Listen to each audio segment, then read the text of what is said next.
자, 이번에는 그 인구가 많은 그 청나라가 아닌 영국에서 산업혁명이 시작이 됐잖아요. 네, 보통은 맞습니다. 뭔가 그 힘이 센 나라에서 뭔가 혁신이 일어나야 되는데 왜 이런 결과가 벌어진 거죠? 여러 학자들이 이거에 대해서 학자들마다 다 달라요, 의견이. 그래서 제가 이야기하는 견해는 제도주의 역사학파라고 하는 일군의 학자들이 개발한 논리다. 요걸 조금 먼저 사전에 말씀드리고 간단하게 제 책에 있었던 논리들을 말씀을 드리자면 간단합니다. 바로 뭐냐면 사람들이 임금이 비싼 곳이 있고 네. 임금이 싼 곳이 있습니다. 어떤 곳이냐면 영국 런던. 죄송합니다. 제 대표님 베이징에 있어요. 임 대표님은 베이징, 저는 런던입니다. 근데 런던은 하루에 받는 그 임금이 우리 돈으로 하루에 예를 들어서 제가 한 6천 원을 받아요. 그러면 하루 1달러 정도 된다고 볼 수 있죠. 그러니까 1달러가 1,000원이라고 보면 6달러 정도 되고 근데 안타깝게도 임 대표님 계시는 데는 하루 임금을 열심히 일을 해도 1달러예요. 1,000원. 자, 이제 이렇게 되면 이거 곤란합니다. 1,000원이면 하루 세 끼를 300원 안쪽에서 해결해야 되고 더군다나 내가 가장이면 집에 딸린 처자식들을 생각하면 이게 일단 결혼을 일단 못할 거고요. 그렇죠. 어떤 여자가 결혼하려고 들까도 일단 걱정을 해야 될 것이고 두 번째 결혼해서 아이들을 낳았다 하더라도 엄마 아빠가 둘 다 맞벌이를 하지 않으면 도저히 안 되는 상황에서 아이를 최대한 맡길 수 있는데 맡기고 또 아이에 대해서 어떻게 하겠어요? 교육을 시킬 수가 없죠. 거기다가 입히는 거 그냥 쓰레기 더미에서 주운 옷 가지고 입어야지 새로운 옷을 입을 뭐 이렇게 설빔, 추석빔 이런 건 못 삽니다. 반대로 한 6불 정도를 벌으면 한 2불은 우리 먹는 거 1불은 저축 나머지 3불은 각종 여행 좀 먹고 싶었던 커피 이런 거 서인도제도에서 온 커피나 우리 한번 그리고 아니면 저 카리브해에서 온 저 설탕 좀 아니면 우리 애기 저기 잘 열심히 공부하는데 그래도 이번에 그래머 스쿨에 그때 이제 그래머 스쿨 그 문법 학교라는 곳에 아이들을 보냈죠. 그렇죠. 그런 것을 할 수 있는 거죠.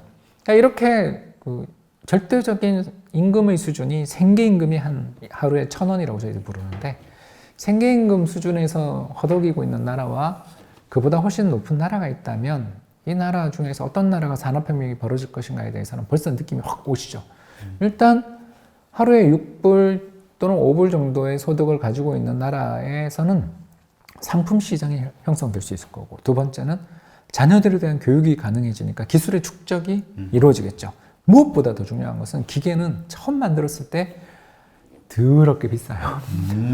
그래서 아크라이트의 뭐 방적 공장 이런 이야기를 이제 제가 비유를 책에서 들었었는데 이런 공장 하나 짓는데 어마어마한 돈이 들어요. 그러면 이제 북경에서 이런 공장을 제가 발명을 했어요. 야, 나 이 공장 하면 이거 예전에 방적하던 거에 비해 가지고 약 6배 정도의 효율성을 가지고 있는 좋은 기계입니다. 플라잉 니트라는 이제 그런 공정인데요.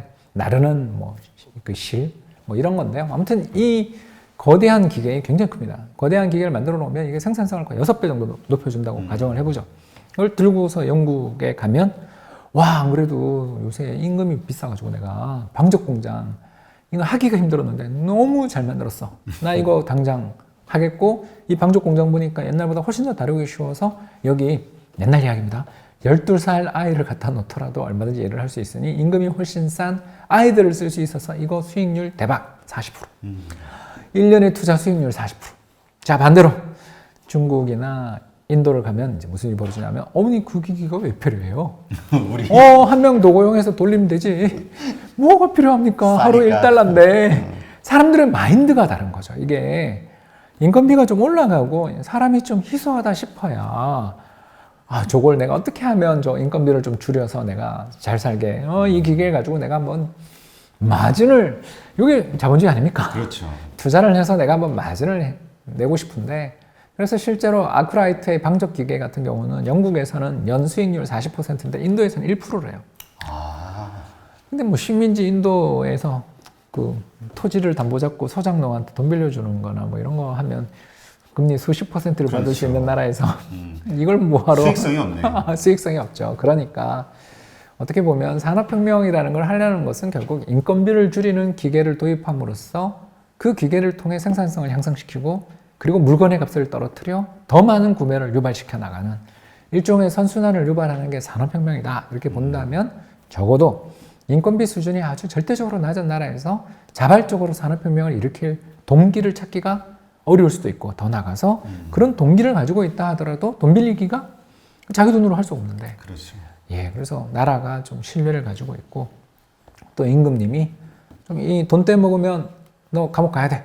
이렇게 딱 사람들 한 명 한 명에 대해서, 물론 이제 전쟁하려고 그렇게 했지만, 아무튼 사람들 한 명 한 명, 몇 년에 태어난 1810년에 태어난 아무개 누구, 너 제임스 너 일로 와. 뭐 이렇게 예를 들어서 사람들에 대해서 인적인 사항들도 어느 정도 파악하고 있고, 그 사람한테 세금도 한 명당 얼마, 프랑스처럼 정말 그 GDP의 30%까지 가는 건 과하지만, 그렇더라도 세금을 어느 정도 따박따박 거둘 수 있는 행정력을 가지고 있는 나라에서 가능하겠지만, 이런 제도를 가지고 있고 이런 상대적인 임금 수준이 높은 나라일수록 경제 발전이 높아지는 거고요. 그러다 보니까 지금도 보면 아프리카라든가 아시아의 상당수 나라들은 빈곤의 악순환을 겪는 나라를 많이 보는 게, 이렇게 너무 상대 임금 자체, 소득 수준 자체가 절대적으로 낮아버리면 이게 성장의 장벽, 산업혁명의 장벽이 되는 경우들이 종종 나오는 것 같아서 참 마음이 아프고, 그래서 그런 나라들을 어떻게든 산업 발달, 성장의 궤도로 올려놓기 위해서 많은 ODA라고 해서 해외 원조 이런 것도 하고 있는데, 그게 참 어렵긴 어려운 게, 지난 뭐 한 30년 사이를 돌이켜보면 한국이랑 아시아의 네 마리의 용이 뛰어나간 다음에 그 뒤 그 궤도를 따라서 어떻게 보면 1인당 국민소득 한 10,000불 선까지 올라온 나라가 아직까지는 지금 세계적으로 거의 안 보이잖아요. 참 어려운 길을 한국은 뛰어 올라왔고, 아직도 그 길을 못 뛰어 올라오고 있고, 또 그 중진국, 10,000불 정도면 중진국인데 중진국 정도의 문턱에서 고생하고 있는 저 중국을 보고 있노라면, 야, 저기 진짜 힘들구나. 이런 생각도 갖게 되는 것 같습니다. 그렇군요. 그러니까 어떤 분이 그런 말씀을 하시더라고요. 도대체 기회의 땅이라고 하는 이머징 국가라는 표현을 들은 게 20년 전인데 아직까지 이머징 국가라고. 맞습니다. 왜 그 선진 자본, 미국이나 뭐 영국이나 이런 선진 자본이 들어가지 않는가, 그 나라에는. 거기는 이유가 있다. 그런 얘기 하시는 분도 계시고. 저 참 그 식민지 시대 만들어 놓은 또 유산들도 참 많은 거고, 우리는 운이 참 좋았죠. 한국은 그런 면에서 보면 그 북한이라는 존재가 우리 한국을 그냥 가만히 농업국가로 머물러 있을 수 없게 만드는 어떤 자극제랄까요? 경쟁을 해서 저기보다는 잘 살아서 다음 전쟁이 벌어지더라도 지난번처럼 당하지 말아야 돼라는 어떤 그런 것들도 있었을 거고, 또 미국이 저 나만 내버려 두려니 저기까지 공사 하나 되고 나면 그 바로 옆에 있는 대만이나 일본은 어떻게, 야, 지원해주자, 꼴배기 싫어도. 얼마나 우리 별로 마음에 안 들었을 것 같긴 해요. 그렇죠. 예, 전쟁 나서 거의 뭐 몇천 명의 미군이 여기서 죽어간 것도 죽어간 거지만, 그 미군이 주둔해 있는 비용, 요즘이야 이제 우리 보고 야, 비용 내놔 이러지만, 옛날에야 우리나라가 뭐 내놓을 돈이 있었습니까? 뭐가 있었습니까? 더군다나 원조 이런 거 보면 뭐 엄청나게 받았잖아요. 그런 것들이, 어떻게 보면 우리 한국 국민들이 교육도 많이 시키고, 그죠? 그 조금만 돈 생기면 자녀 교육. 참 열정적이죠. 네, 거기다가 돈 벌어보겠다는 그 열정으로 가득 찬, 눈이 이글이글 불타는, 그렇지 않습니까?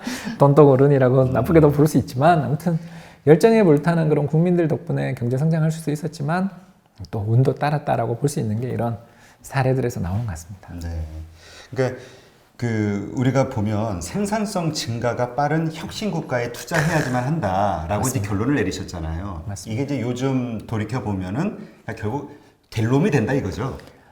그 미국과 유럽에 있는 네. 16개의 나라를 어떤 참 시간 많은 교수님들이 무려 16개에 달하는 나라들의 1870년, 정말 깁니다. 1875년부터 2013년까지의 전 세계 16개 나라의 주식 채권의 실질 수익률, 그러니까 물가를 뺀 수익률. 야, 이거 진짜 수익률이죠.